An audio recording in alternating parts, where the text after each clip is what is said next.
Vishwanath and Sons ఊహించిన వసూళ్లతో trade వర్గాలకు shock ఇస్తోంది. సినిమాకు పాజిటివ్ టాక్ వస్తే ఆ పవర్ ఏంటో ఈ ఫ్యామిలీ మూవీ చూపించింది.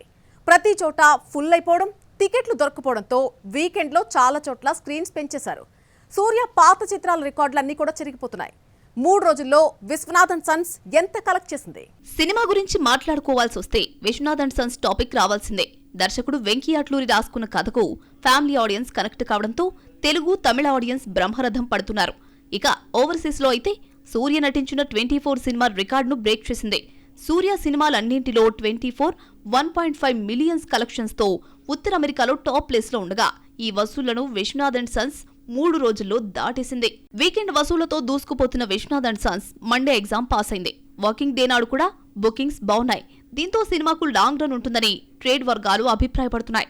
సినిమా 3 రోజుల్లో వరల్డ్ వైడ్ 135 కోట్ల గ్రాస్ కలెక్ట్ చేసింది. ఇదే జోరుతో ఇంకో 4 రోజుల్లో 200 కోట్ల మార్క్ దాటుతుందని అంచనా వేస్తున్నాయి. ఏ క్లాస్, బి క్లాస్ అని కాకుండా అన్ని వర్గాల ప్రేక్షకులను మెప్పించడం విశ్వనాథ్ అండ్ సన్స్ సక్సెస్ కు కలిసొచ్చింది. ముఖ్యంగా ఫ్యామిలీ ఆడియన్స్ కు బాగా దగ్గర కావడంతో ఏజ్ తో లిమిట్ లేకుండా విశ్వనాథ్ అండ్ సన్స్ అన్ని వయసుల వారిని థియేటర్స్ కు రప్పిస్తోంది. వెంకీ సెన్సిబుల్ కథ రాసుకున్న ఎమోషనల్ మేకింగ్ తో మెప్పించడం సినిమాకు ప్లస్ అయింది. జీవి ప్రకాష్ మ్యూజిక్, సూర్య, రాధిక, మమిత బైజు పర్ఫార్మెన్స్ ఆడియన్స్ ను విశ్వనాథ్ అండ్ సన్స్ కథలోకి తీసుకెళ్లాయి. ఫ్యామిలీ ఆడియన్స్ ను మెప్పిస్తే రిజల్ట్ ఎలా ఉంటుందో చూపించింది. ఆ డైరెక్టర్ కు వెనకాల సూపర్ హిట్ ఉన్నా ముందు గొయ్యే కనపడుతోంది. సూపర్ హిట్ ఇచ్చిన డైరెక్టర్ ఖాళీ లేకుండా చాలా బిజీగా ఉంటాడు. కానీ ఒక్క డైరెక్టర్ మాత్రం రివర్స్ లో ఉన్నాడు. సక్సెస్ తర్వాత 2 హీరోలను అనుకుంటే 2 హ్యాండ్ ఇచ్చారు. ఇంతకీ సినిమా కష్టాలు చూస్తున్న ఆ డైరెక్టర్ ఎవరు? కొరటాల లాస్ట్ మూవీ దేవర 2024 సెప్టెంబర్లో రిలీజ్ అయింది. దేవర 2 వెంటనే మొదలవుతుంది అనుకుంటే వార్ 2 అడ్డుకుంది. ఇందులో డ్రాగన్ తెరపైకొచ్చింది. ఇప్పట్లో దేవర 2 మొదలు కాదని కన్ఫర్మ్ అయిన కొరటాల బాలయ్యతో సినిమా ప్రకటించాడు. ఎన్బీకే 111 సెట్స్ పై ఉండగానే కొరటాల సినిమా షూటింగ్ లాంఛనంగా మొదలైంది. సినిమా 150 కోట్లతో తీస్తున్నామంటూ ఓపెనింగ్ రోజే నిర్మాత ప్రకటించేశారు. గోపిచంద్ 200 కోట్ల సినిమాను క్యాన్సిల్ చేసిన బాలయ్య కొరటాలతో భారీ బడ్జెట్ కు గ్రీన్ సిగ్నల్ ఇవ్వడం అర్థం కాలేదు. అందరి అనుమానమే నిజమైంది. మొత్తానికి రిలీజ్ అయిన బాలయ్య ఇంత బడ్జెట్ తో తీస్తే రిస్క్ అవుతుందని ఫీల్ అయి నో చెప్పేశాడని తెలిసింది. రైటర్ గా ఇండస్ట్రీకి పరిచయమైన కొరటాల 2013లో మిర్చితో దర్శకుడిగా మారాడు. ఈ 16 ఏళ్లలో ఆయన తీసింది 6 సినిమాలే. ఒక్కో సినిమాకు 2 ఏళ్ల కంటే ఎక్కువ టైం తీసుకున్నాడు. భరత్ అనే నేను రిలీజ్ తర్వాత ఎవరిని డైరెక్ట్ చేయాలన్న కన్ఫ్యూజన్ లేకుండా చిరంజీవితో సినిమా కమిట్ అయ్యాడు కొరటాల శివ. అయితే చిరంజీవి సైరాతో బిజీగా ఉండడంతో డేట్స్ కోసం 1.5 ఏళ్లు వెయిట్ చేయాల్సి వచ్చింది. భరత్ అనే నేను వచ్చిన 4 ఏళ్లకు ఆచార్య రిలీజ్ అయింది. ఆచార్య రిలీజ్ కు ముందే ఎన్టీఆర్ తో దేవర కమిట్ అయ్యాడు కొరటాల. ఆచార్య ఫ్లాప్ తో దేవర కథను రీరైట్ చేయాల్సి వచ్చింది. ఇలా 1 ఏడాది గడిచిపోయింది. దేవరకు డివైడ్ టాక్ వచ్చినా మంచి వసూళ్లు రాబట్టింది. దాదాపు 100 కోట్ల లాభం తీసుకొచ్చింది. దేవరొచ్చి 2 ఏళ్లవుతున్నా దేవర 2 పై ఇంతవరకు క్లారిటీ లేదు. బాలయ్య సినిమా మొదలైనా సెట్స్ పైకి రావడం కష్టమేనట. ఇదే నిజమైతే మరో హీరో కోసం కథ రాసుకోవాలి. అన్ని సవ్యంగా సాగి మళ్లీ మెగాఫోన్ పట్టడానికి ఎంత టైం పడుతుందో చూడాలి. మరి శ్రీలీలను దురదృష్టం వెంటాడుతోందా? తెలుగు, తమిళంలో ఏ సినిమా చేసినా ఫ్లాపే. సక్సెస్ చూసి చాలా కాలమైంది. ఇక హిందీలో అయితే డెబ్యూ మూవీ రిలీజ్ కాకుండానే ఆగిపోయింది. 3 ఏళ్లైనా సినిమా ఎందుకు పూర్తి కాలేదు? శ్రీలీల హిందీ కష్టాలేంటో ఒకసారి చూద్దాం. శ్రీలీల తెలుగులో 2 ఏళ్ల క్రితం ఉస్తాద్ భగత్ సింగ్ కు గ్రీన్ సిగ్నల్ ఇచ్చింది.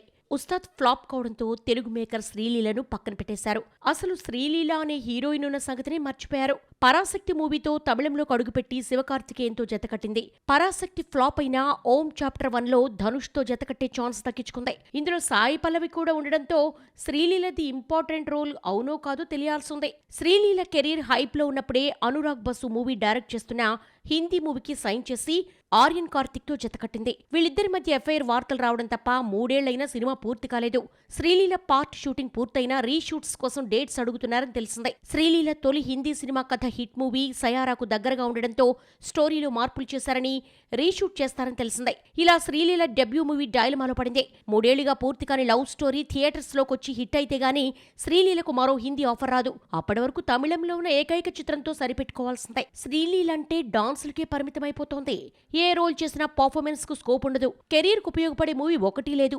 శ్రీలీల కెరీర్ లో పెళ్లి సందడి, ధమాకా వంటి 2 హిట్స్ తప్ప ముచ్చటగా చెప్పుకోవడానికి హిట్ లేదు. కథ, క్యారెక్టర్ గురించి ఆలోచించకుండా ముందు నుంచి సినిమాల మీద సినిమాలు చేసేసి ఐరన్ లెగ్ ముద్ర కొని తెచ్చుకుంది శ్రీలీల.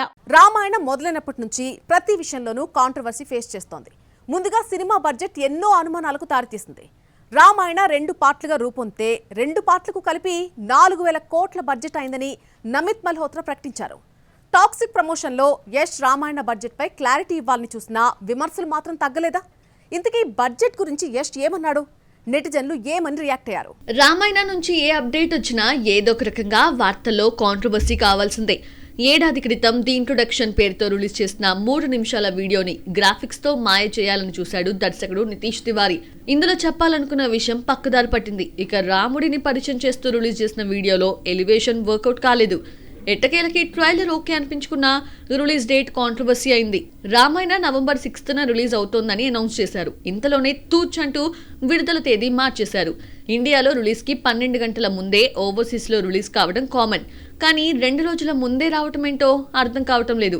ఓవర్సీస్ లో 6న, 2 రోజుల తర్వాత ఇండియాలో 8న రిలీజ్ అవుతోందని ప్రకటించారు. హిట్ టాక్ వస్తే పర్వాలేదు, ఇండియాలో ఓపెనింగ్స్ పెరుగుతాయి. ఫ్లాప్ టాక్ వస్తే ఆ ఎఫెక్ట్ ఇండియా వసూళ్లపై పడుతుంది. రామాయణ 2 పార్ట్ల బడ్జెట్ 4,000 కోట్లని నిర్మాత నమిత్ మల్హోత్రా చెప్పడంతో ఇదొక కామెడీ అయిపోయింది.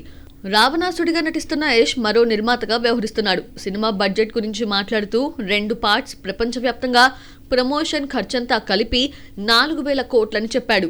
రామాయణ బడ్జెట్ ని హాలీవుడ్ మూవీస్ తో పోల్చాడు యష్. హాలీవుడ్ మూవీస్ ని వరల్డ్ వైడ్ గా రిలీజ్ చేయడానికి ప్రమోషన్స్ కి భారీగా ఖర్చు పెడతాయని, ఒక్కోసారి బడ్జెట్ కి సమానంగా ఖర్చు చేస్తాయన్నాడు.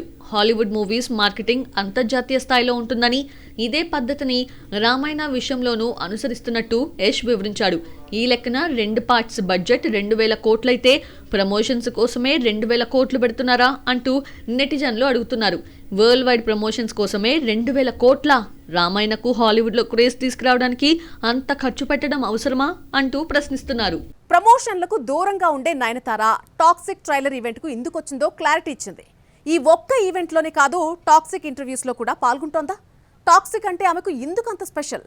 మున్ముందు నటించే అన్ని సినిమాల ప్రమోషన్లకు నయనతార వస్తుందా? రెమ్యూనరేషన్ ఇంకో కోటి ఎక్కువిస్తామన్నా నయనతార ప్రమోషన్స్ కు వచ్చే ప్రసక్తే లేదంటుంది. అసలు సైన్ చేసే ముందే సినిమాకు సంబంధించిన ఎలాంటి ప్రమోషన్స్ కు రానని, అలాగైతేనే నటిస్తానని ముందు చెప్పేస్తుంది. అందుకు ఓకే అంటేనే అగ్రిమెంట్ మీద సైన్ చేస్తుంది.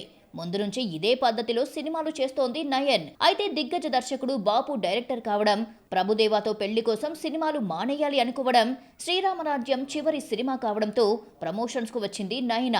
ప్రమోషన్స్ కు దూరంగా ఉండే నయనతార గాడ్ ఫాదర్ ఈవెంట్స్ కు వస్తుందని ఊహించారు. చిరంజీవితో జతకట్టిన సైరా నరసింహారెడ్డి ప్రమోషన్ కు నయనతార రాలేదు. గాడ్ ఫాదర్ లో నయనతార చిరంజీవి చెల్లిగా ఇంపార్టెంట్ రోల్ పోషించింది. కానీ ప్రమోషన్స్ కు మాత్రం రాలేదు. కోట్లిచ్చినా కరగని నయనతార నిర్మాతగా మారేసరికి ప్రమోషన్ వాల్యూ ఏంటో తెలుసుకుంది. ప్రొడ్యూసర్గా తీసిన సినిమా కనెక్ట్ కోసం తెలుగు, తమిళం అన్న తేడా లేకుండా అన్ని చోట్లకు వెళ్లి ప్రమోట్ చేసింది.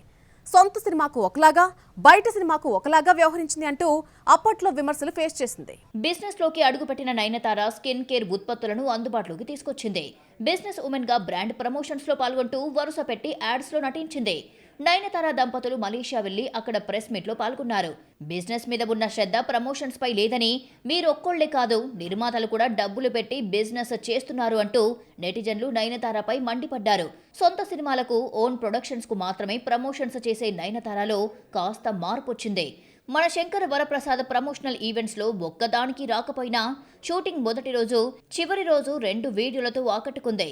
అనిల్ ఏం మాయ చేశాడో కానీ నయనతారను ప్రమోషన్స్ కు ఒప్పించాడు అంటూ చిరంజీవి చాలా సార్లు పేర్కొన్నాడు. ఎప్పుడూ లేనిది టాక్సిక్ ట్రైలర్ లాంచ్ ఈవెంట్ లో నయనతార కనిపించడం అందరికీ షాక్ ఇచ్చింది. యష్ స్వయంగా ఫోన్ చేయడంతో నో చెప్పలేకపోయానని, అందుకే వచ్చాను అంటూ అడగకుండానే చెప్పేసింది. ప్రమోషన్స్ కు రాకపోవడానికి పెద్దగా కారణాలు ఏమీ లేవని, చురుగ్గా పాల్గొనలేను అనే భావనతోనే ప్రమోషన్స్ కు దూరంగా ఉంటాను అని వివరణ ఇచ్చింది. ప్రమోషన్స్ కి కాదు, ఇంటర్వ్యూస్ కి కూడా దూరంగా ఉండే నయనతార టాక్సిక్ ఇంటర్వ్యూస్ లో పాల్గొంటుందని తెలిసిందే. అప్కమింగ్ ప్రాజెక్ట్స్ విషయంలో మనసు కరిగి ప్రమోషన్స్ కు వస్తుందా, లేదంటే ఈ ఛాన్స్ ఒక్క టాక్సిక్ కే పరిమితమో చూడాలి. మరి ఇక బాక్స్ ఆఫీస్ లో ఇప్పుడు మరిన్ని అప్డేట్స్ చూసేద్దాం. అనీష్ అనస్వర రాజన్ జంటగా మహేష్ ఉప్పాల దర్శకత్వంలో వెంకీ కుడుముల నిర్మిస్తున్న సినిమా ఇట్లు అర్జున నుంచి చిన్ని చిన్ని పాటను రిలీజ్ చేశారు. తమన్ మ్యూజిక్ అందించాడు.